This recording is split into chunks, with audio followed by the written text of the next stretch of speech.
Hey there YouTube, this is SGM4306 back with another video, and this time I'm going to call it basically done. This is the mini arcade, tabletop mini arcade that I've been building. You can see its size compared to my hand, and I'm pretty much just waiting for one more part, like a short HDMI cable, so that I don't have 6 feet of wire hanging out the back. But that's pretty much all I'm waiting for now. So I want to give you guys a quick little tour. So I'm going to swing this around and show you what I've done since the last time. So just a little recap. I'd wired most of the main components on last time, but I still had a lot of wiring to do. So namely, I wired up all the buttons under the front panel via ribbon cable, and I pretty much just have DuPont cables so I can switch them around if I want to kind of in hardware change the button layout. So it's not a big issue. Additionally, I got this guy in, which is a power supply for a 3.5-inch computer hard drive, like one of the IDE hard drives. So I just took the connector. I was originally using an ATX power supply to power this, so I didn't have to desolder anything or cut any wires. Plugs just straight in. Gonna strap this down to make it secure. I added I basically took the cable that it came with and cut it so I could add an inline switch and like an IEC connector here, which I've hot glued down securely.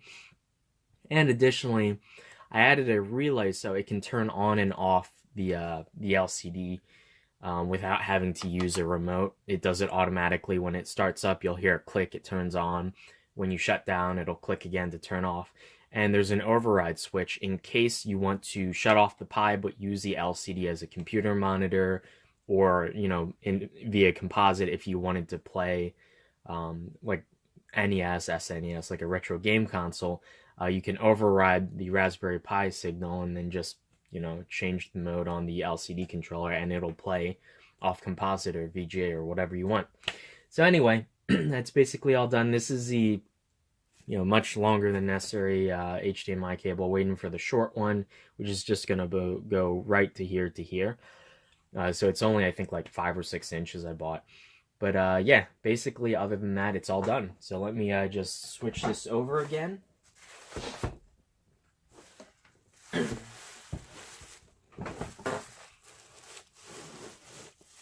Okay, here's the console. So to turn it on, there's a switch in the back, which I hit for a second, it powers on briefly, and then it shuts back off. So this is in standby mode.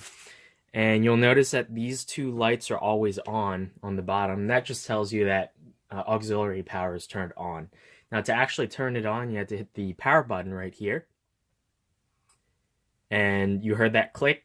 That means that it turned the screen on. It takes a couple seconds for the screen to actually, turn on. And the marquee light turns on as well.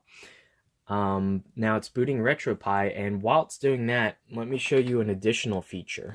So if I go into the top here and open this guy, you can see, as I had before, the marquee, but I added, it's not linear. This was actually an audio taper, so it's logarithmic. So a lot of the lower range isn't used, but if you wanted to turn the marquee entirely off, you're able to do so just by pushing it all the way here. And if you want to dim the brightness, you can actually change this in various levels. It's a little finicky, but it works, and it's not something that I'll change very often anyway. So we can just set that to an appropriate level and just shut this guy. So we can get the audio going just by twisting the knob right up there. I might have to go and use some shielded cable, because I noticed you can hear some noise from the Raspberry Pi, some like digital switching noise from the clock. And yeah, you can see everything booted up. I have the buttons all wired, including the RGB, so if I hit a button, basically if you leave this alone for about 20 to 30 seconds, it'll go into that rainbow color attract mode. And if you press any of the buttons, it wakes up from it and just displays white. And so here we're sitting at the main menu. I can go through, all the buttons work now. So, I can just select Game Boy game. Let's do Pokemon Blue. So here you can see, boots up. Basically, I don't have all the palettes done, but A and B buttons are highlighting green, and I'm just gonna have start select and then turn off the other buttons that aren't even used. Um, so for this system, basically only these 4 buttons, or maybe these 4. Something I'll pick something that's easy to use. But yeah, you can see everything works. I just haven't set up all the games, but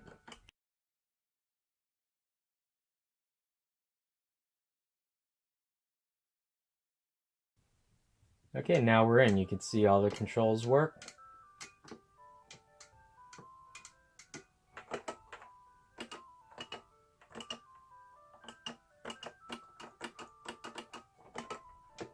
I go in here and save or not. Yeah, so everything works, and to exit out, just hit start select, and it'll dump you right back at the menu. Okay, and to shut down, all you gotta do, as with pretty much all my other Raspberry Pi projects, just hit the power button once. It'll give you a warning it's going down, and then it'll shut off, and you'll hear the relay click off. And there we go. It all shuts off. It's in standby mode now, ready to be played again. If you want to shut it off totally, so it draws no power, there's the switch on the left-hand side. You just hit that, and now it's all off. Now it's ready to be stored. So yeah, this was a project that took quite a while to do. Mainly wiring, and I designed a custom circuit board in the back for routing pretty much all the button signals, doing the RGB, doing the power management, and reading the buttons and whatnot. So that's pretty much what took the most amount of time. This is actually an Ion Arcade for iPads. This was a product sold the shell, like the actual wood and the buttons and whatnot. These are replacement buttons I got from eBay. Pretty cheap, about $1 each from China. They had white LEDs. I replaced them with NeoPixels. I pretty much just like hot glued them and wired them manually, which took quite a while. But anyway, the shell was, I think I paid about $30. I think the price has gone up quite considerably now. It's somewhere around $60 to $70 shipped. But when I got this, I don't know, maybe like 2 years ago, something like that, it was pretty cheap. I bought most of the other parts, the switches, this switch down here, the audio amplifier, pretty much everything off eBay. Most of the parts were pretty cheap. And I ended up having to get this guy, which is wire crimpers, to do all the wiring for the button harness. I was going to originally kind of hard solder it, but I wanted it to be configurable and so I can take it apart. So instead I opted to use DuPont connectors. Basically these guys, which are little crimp connectors. These are pretty cheap, about $1 for 100, so about $2 right there. And I only used like, I don't know, maybe 10 or 15 of them in this project. So anyway, hopefully you guys enjoyed the video, and if you are interested in building something like this, I would highly suggest, if you can get yourself, if you don't have any like woodworking tools or knowledge, if you can get one of these like mini arcade cabinets built for like for tablet computers, this is a very easy place to start. Then all you have to worry about are the electronics and the screen, basically, and the Raspberry Pi, which is pretty cheap. So anyway, hopefully you guys enjoyed. This was a very long time coming. This took me quite a long time to actually finish. So hopefully you enjoyed it, and I'll see you guys later. Bye.